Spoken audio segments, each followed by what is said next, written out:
This is Morten from INKISH News with yet another episode of Over the Skype, and I'm particularly happy with this one. And I know I've said that probably a lot of times during the past couple of weeks, but I'm particularly happy because I have asked so many times to get my good friend Erik Wessel from WhatTheyThink in front of the camera. And maybe it's because he's in Ohio and he's so far away from where I am right now that I convinced him to do that. So Erik, welcome to Over the Skype. Thanks, Morten. Appreciate it, buddy. You had to pick the quarantine time when my hair is at its absolute worst. Yeah. I have no goatee trim. I've got hair peeking out of my hat over here. I've got to wear a hat. It's awful. Yeah. But we're hanging in there. But so when you're not wearing the hat and we don't have a quarantine, what is then your excuse? I don't have hair. That's great, Erik.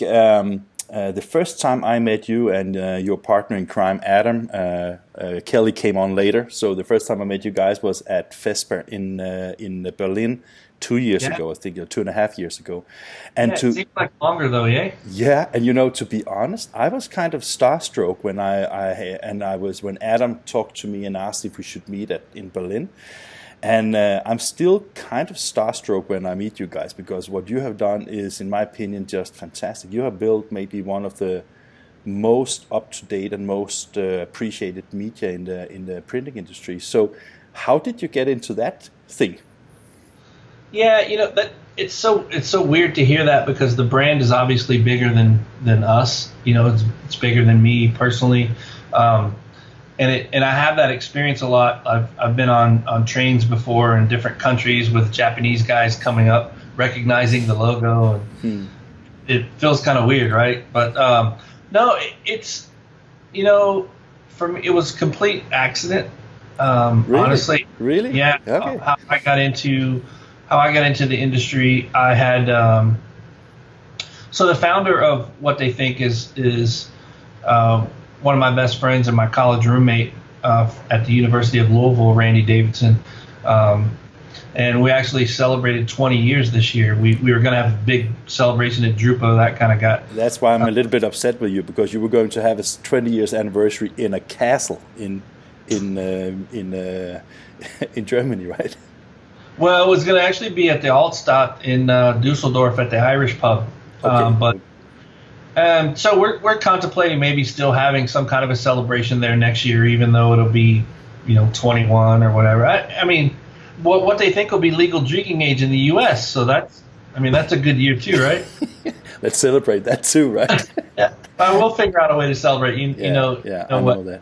Our culture has always been around kind of work hard, play hard. But no, it was a pretty much complete accident. Randy and I were good friends. We were kind of divergent at the time. I was working in the automotive industry, doing paint defect analysis and technical clean room, paint shop clean room type cleaning, managing groups of people to do that, and just kept communicating with Randy about his business. He was a sales guy in the print industry, and he had developed a business where he was getting print buyers and building databases of print buyers and selling it into different cities. Oh, and really? Okay. So that was a completely different business at that time, basically. Yeah. Way back in late 90s, I guess. It was called Press on Smiles, and the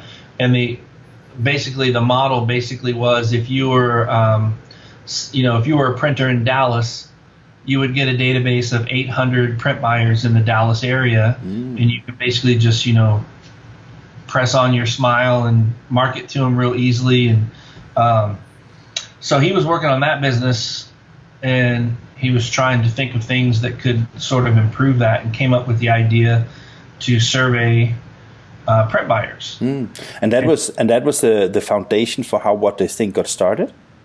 Yeah, so it was a survey that he would fax out questions and consolidate those questions and then send that information to the printers so they could understand print buyers better.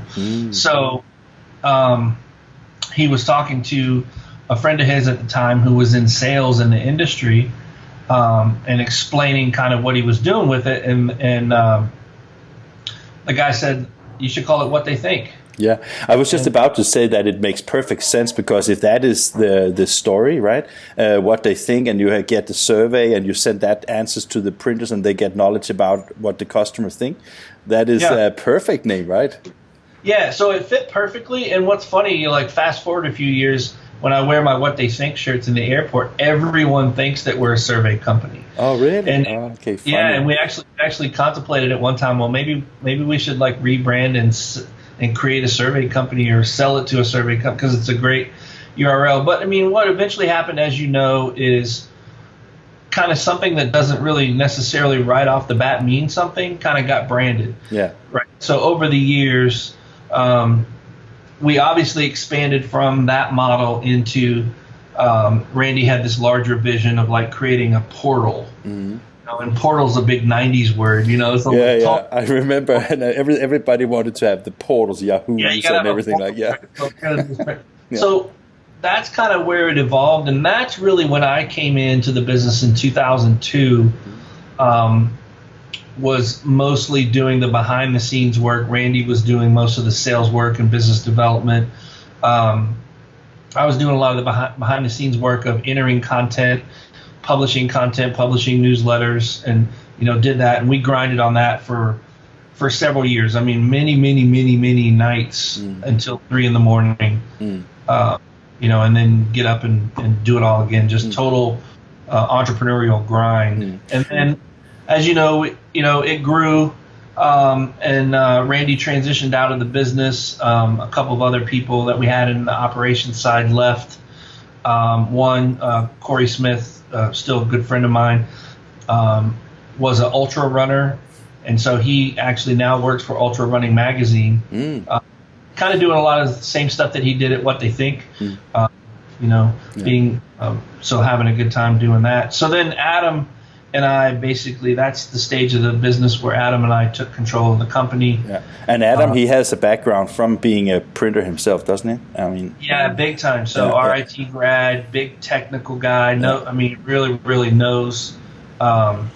He's my lead on guy for like industry. What does this mean? I've been 18 years now, so I have. I've picked up a few things.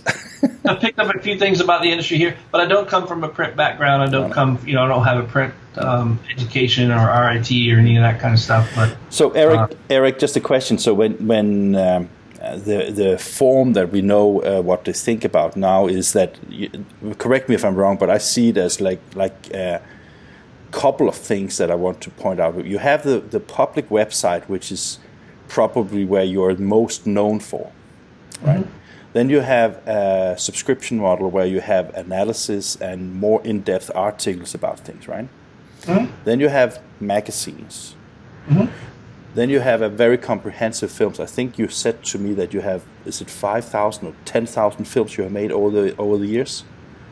Videos we just crossed the 4,000 threshold. 4,000, yeah. And then on top of that, then you also have like the filming thing you also do on customer that is not What They Think film, but more like testimonial films and things like that as a production company.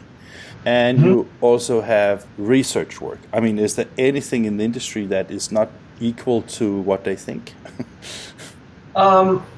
There's, it's funny that you say that, because I am on a kind of from leading the business and the company.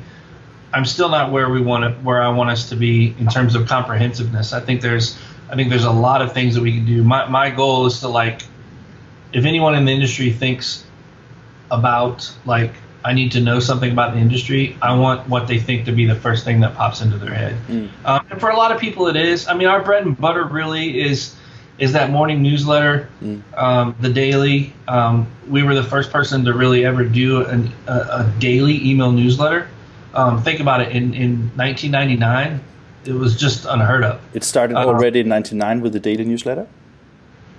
In 2000, when we started What They Think, a core basis of what it was the newsletter. Wow. And we really sort of built the content in the site to serve the newsletter. Wow. So that's always, and we followed our customers, because almost to a person, when I meet someone for the first time, that's the number one thing that they tell me. I start my day with what they think. A cup of coffee and what they think. I remember when we were publishing from or broadcasting. INKISH was broadcasting live from Dallas, and I asked if you wanted to have some advertising in our spaces in between. You had like two great people that were talking about how they start with the newsletter in the morning and how important it is for the industry to get those newsletters. So I think that it was good and representative, those two videos. I think you have even used them in your own media as well, right? Oh yeah, no. I mean, testimonials are as you know, are super powerful, especially in the video format. I mean, I think it's, and telling those stories, you know, as you know, I think you guys are really setting the standard and leading in terms of the storytelling, and the way that video can be used in a really profound way to tell stories, and I think that's helping everyone to do the same kind of thing. But yeah, we never get tired of hearing that, and it's one of those things that's kind of, it's funny though, a little background, that was not easy in the early days. No. Because the industry was not used to producing news about itself every day. It was still on a 30-day. It was still on a 30-day trade magazine calendar. Because right? So because people have to remember that as you said, the calendar is around a production of a physical printed magazine, and the news was generated. Which is 30 days. So all the PR companies, whether internal or external, or the marketing companies, they were used to putting out press releases and news and valuable content on that kind of calendar. Well, when we came out and said we're going to send a daily email newsletter, Zeke says hi. That's my dog. Hi, Zeke. He loves to get in on the action. Yeah, but that is good. I mean, that's the second dog we have on Over the Skype, so that's fine. But yeah, so the point I was making was that early days, we really had to struggle to find that content. Yeah. Which is one of the reasons I think I mentioned before we're up till like 3 or 4 in the morning. Yeah. That's just to get a base of like maybe 10 news items, right? Yeah. But of course, doing that, we sort of drove that demand for, okay, wow, we kind of pulled the demand in because we're going to publish every day. So then we started seeing more and more people push news towards us instead of us going out and having to pull it and find it. So now, you know, everyone sends their press releases to news@whattheythink.com, and that's a kind of a that doesn't go to an individual person. That's like a workflow inbox that we use in a very collaborative way. Yeah. And we use maybe a third of it. Yeah. Okay, so you even have, because you get so much that you sometimes even have to evaluate whether it is, I wouldn't say newsworthy, but maybe more of an interest to the audience. Newsworthy is a good term to use. We want to be comprehensive, right?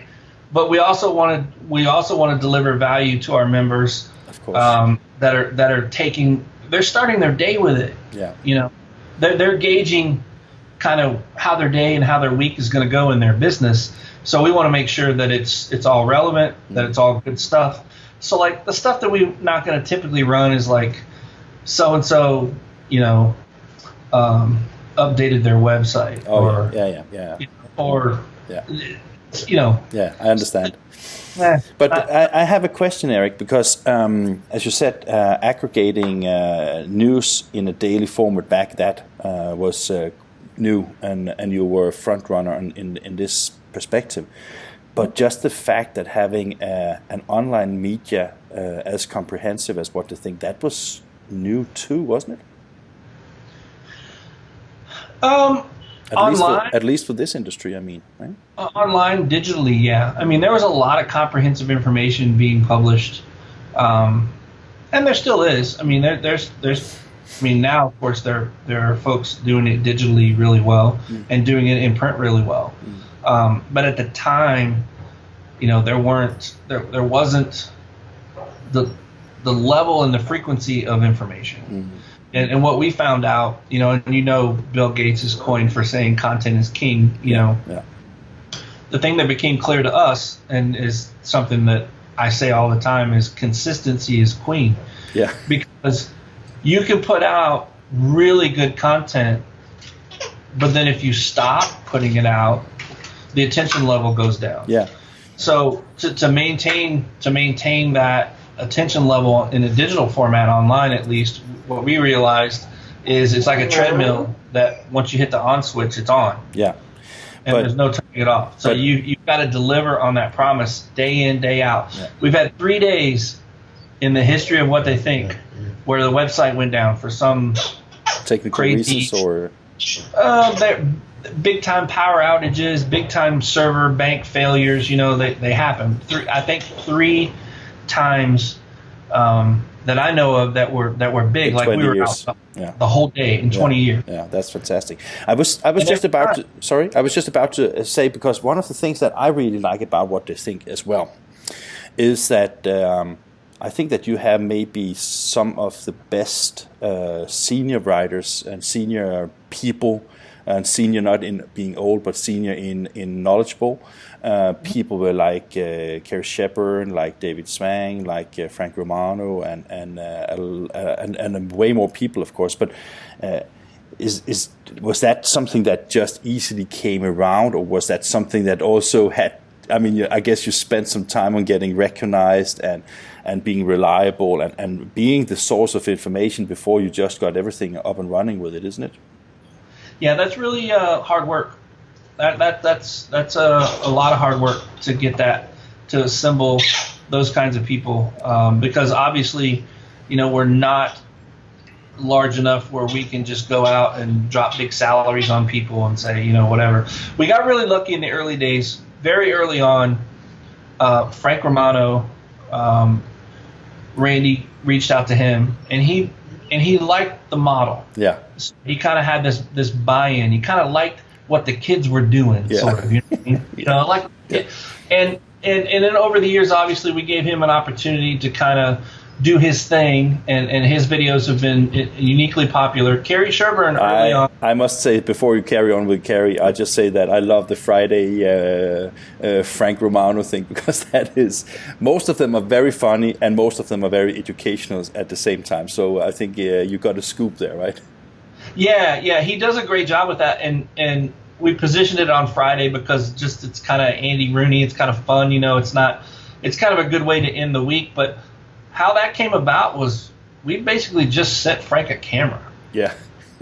And he sets it up, and I think we've a couple times on April Fools we've actually showed earlier in the thing before because he literally turns the camera on and then walks all the way around his desk and sits down, and you hardly ever see that walking and sitting down part of it, but that's how it comes together. But yeah, it's been a phenomenal series, and Frank's been a big supporter and a big fan of what we're doing, and we owe a lot of our reputation for those kinds of people buying in and believing in this in what we were doing. And Kerry was another one who we literally reached out to her, and she told Randy, I'll write a few articles. And here we are 18 years later, and she's literally a core part of what we've done over the years, and continues to be. But we're continuing to reach out and find voices. I know you are, and that is that's why I reached out to you, because I wanted to talk to you about your story, but also because I as I mentioned in the beginning, when I met you and Adam in Berlin, first it was like one thing was being starstruck, which I told you about.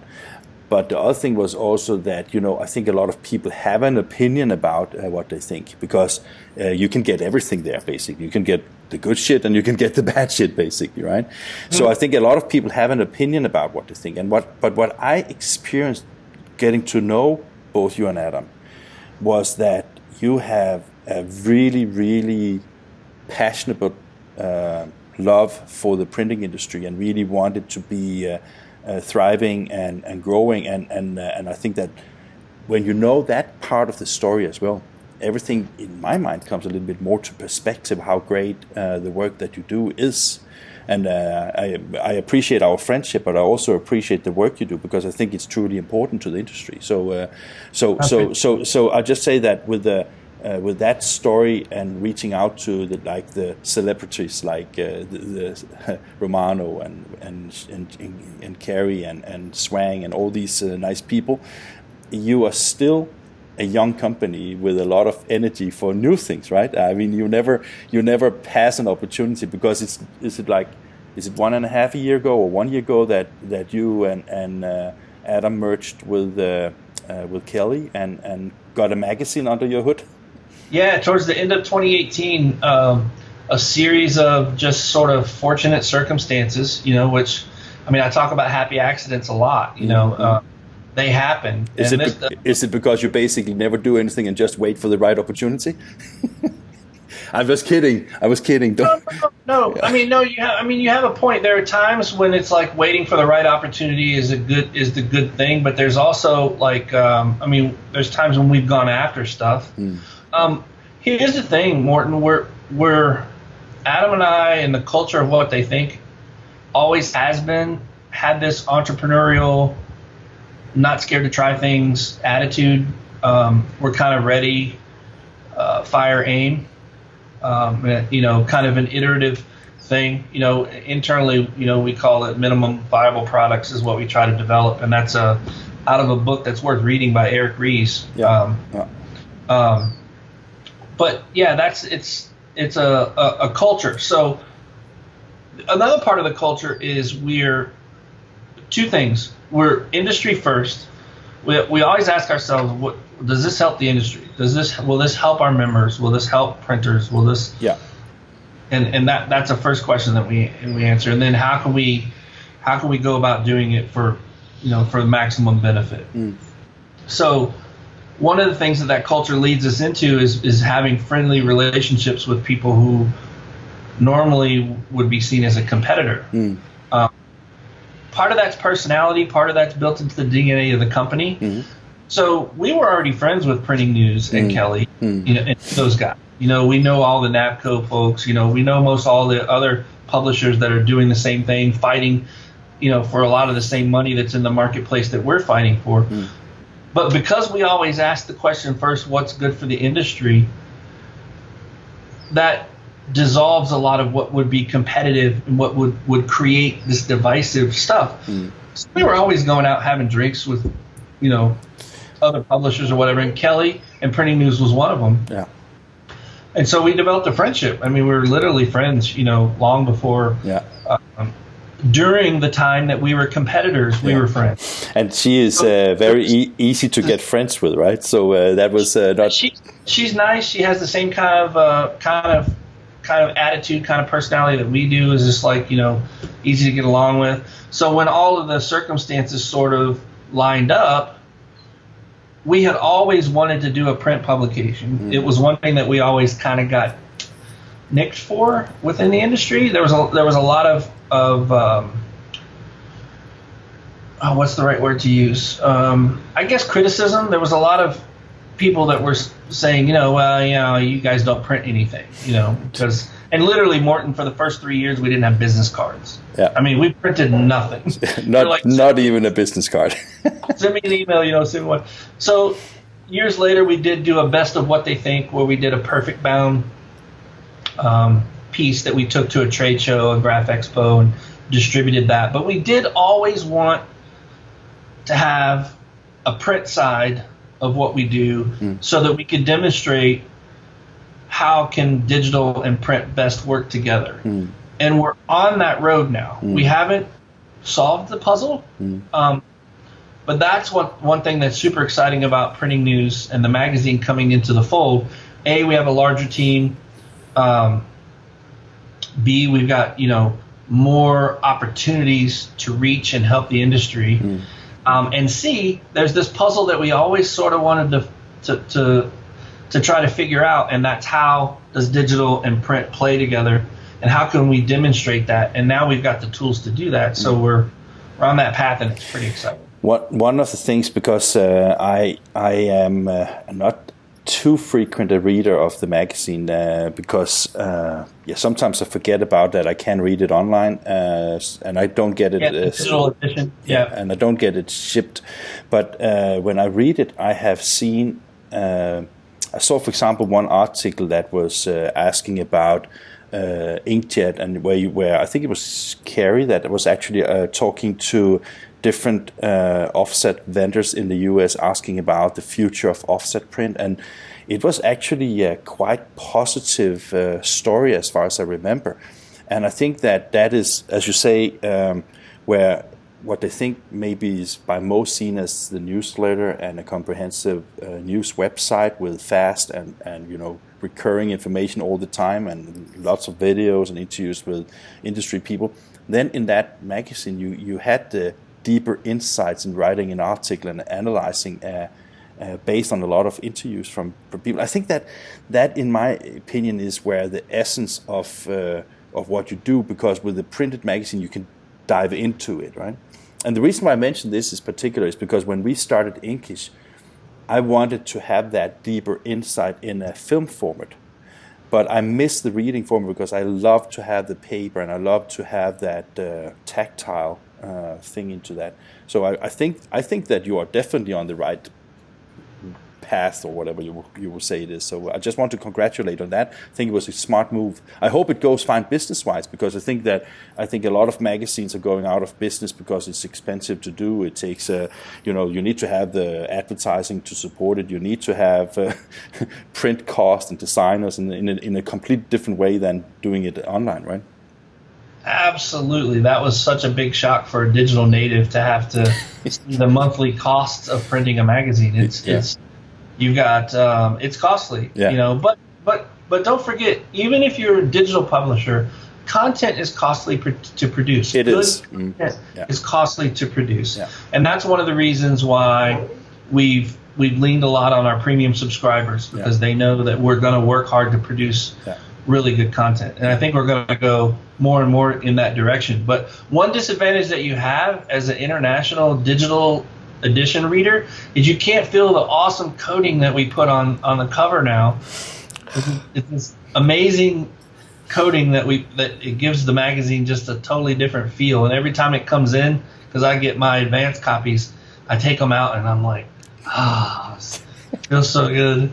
But yeah, it's I think you're right in terms of what can be done in the mag. How someone consumes content in a printed form is for sure different than how they consume it in a digital form. Maybe there's some long format stuff that works digitally. I think there's some long format video that can work digitally for sure. I mean, you know that, but it's different because you've got to reach the person in the right moment. Yes. For the right thing. That's so for sure. What's not long form? The daily newsletter is not long form. No. People used to come up to me and apologize for scanning it and then moving on. I'm like, that's what you're supposed to do. Yeah. That's what that content's about. But if you go to the website, we can do more. Not even that. Think about how expensive it is to print the paper, the printing costs or whatever. It might be the case that the reverse can be true, where you read about something and you get turned on, you do a deeper dive digitally. Yeah, that's true, because also if you look at all the trends in relation to augmented reality and to how to use electronic media like films also to emphasize content. So I totally agree on you with that one. I'm just saying that I think that the bridge that you're talking about, having both the digital and the analog, is a perfect match, basically. And I think that being in a situation where you have both must be mostly great and a little bit challenging. That was what I was trying to say. It's challenging and fun. And but here's the thing, Morten. We don't care what we find out. No. We don't care what we find out. We have it in our minds that maybe they work together, but maybe they don't. Yeah. Maybe the print experience is completely separate and distinct from the digital experience, and we treat it that way. We'll figure it out. Yeah. And whatever happens, we're going to figure it out and react, because that's what we've always done with the business. When we first thought of doing like live events, webinars, long time ago, we had to learn. When we first started, I told you the video story. We didn't even have lights. We didn't know what lights were when we started doing video. Fantastic, isn't it? But you can't be scared to try. You can't be scared to have an idea, execute it, and figure out how bad you are and get better. Yeah. And I think that is the fantastic thing, because I think that also when you talk about the openness and the friendship that you have with even, in quotation, competitors, I think that the friendship that we have got with each other, I don't see us as competitors. But as you say, of course, if we go to one vendor and ask for the money, they only have the same money once, right? So from that perspective, you're always competitors. But what I have liked, or what I do like about the relationship we have, is that also that I can come and show you a new piece of equipment that I purchased and say, see, this is what we're doing for this kind of thing, and you can come say, see, this software, that is what we have acquired. And when Jan and I are at the Hunkler Innovation Days and see all your way better cameras than ours and lighting equipment and things like that, it's just like the kind of exchange of ideas and knowledge that I think it drives us both. I don't know about you guys, but sometimes, 100%. Sometimes I go to what they think and say, now they're starting doing a little bit better light, or maybe they have a better color grade on the films. So I go to Jan and say, Jan, hey, we have to improve, because our friends, they are upping the game, so we need to go and do the same. No, I mean, you hit the nail on the head. The way we view it, there's a kind of a derived term called co-opetition. Yeah, precisely. Right? Yeah. Instead of a, you're not exactly a competitor, you're not exactly cooperating, but it's somewhere in between. But what we realize is what you guys have done with INKISH has been a service to the industry. The types of information, the types of stories you've been able to tell through video, the video format has elevated the game and helped the industry. So we're a fan of that. The only if it would be something that would harm the industry or is not good, then we're not gonna like that, and we're gonna make that known as well. I know that. Yeah, we love it. I mean, we're out there. We're in the middle of it, and we're having fun, and we meet people like you, and there's always going to be something new on the scene. But we just keep trying to do our thing and do it better and see what happens. Yeah, and from time to time, you and I, we meet in Barcelona for a good bite of food and have a great time. So that is also an advantage from time to time, that you get to be friends with people that are working in the same industry with the same kind of attitudes towards the printing industry. Eric, we've been talking for half an hour now, and I know that we are known for long formats, but everything good comes to an end. Before we completely stop, I just want to ask you one more thing. How is I mean, of course, the Corona crisis is maybe the epicenter is maybe right now the U.S., and it influences a lot of people and printing companies and things like that. What do you think is what do you think will be the situation after the Corona crisis? How will we all get along from there? Well, I think I actually look for a pretty robust and quick rebound after Corona, because I think there's a lot of things that we're learning that are valuable. We're learning how to connect when we can't necessarily be in the same place. Yeah. Everyone and their brother now has learned Zoom and how to do things virtually and how to work at home, which of course, being digital natives and all of us, we've never had an office, so we always work virtually. Yeah. We sort of already knew that. But from a larger industry perspective, I think there's obviously going to be some CapEx issues that printers are going to have. I think this whole thing may accelerate the consolidation that was inevitable with some printers that are going to go out of business. Yeah. The progressive printers who are turning themselves more into multi-channel marketing consultants, more than just putting ink on paper, but being able to have somebody come in and do whatever you need. You need banners, you need an email campaign, you need this, they can do all that. Those guys are going to continue to succeed. And the shakeout may be a little quicker. So in the end, it may be better for our industry in the end. Yeah. But I think we'll come back pretty strong, and I'm looking forward to it. So. And the next time you and I will see each other, will be Printing United, I take. Yeah. Yeah. Or Brand Print America, or wherever, right? Yeah. Well, the first thing to actually go down, we'll be there. Yeah, that's right. Eric, I want to thank you very much for taking time to finally accept my invitation for an interview. And at some point when we meet with your entire team, I want to do something that has a little bit better video quality than over the Skype, because that is limited to a lot of factors. But it was a pleasure to talk to you, and it was also really great to hear a little bit about the story on how WhatTheyThink started as a research and analysis company, and now it's probably one of the most recognized media in the global print industry. So thank you very much. Thanks, Martin. I appreciate it, buddy. Oh, and the dog. Zeke continues to say hi. Okay, bye. Bye.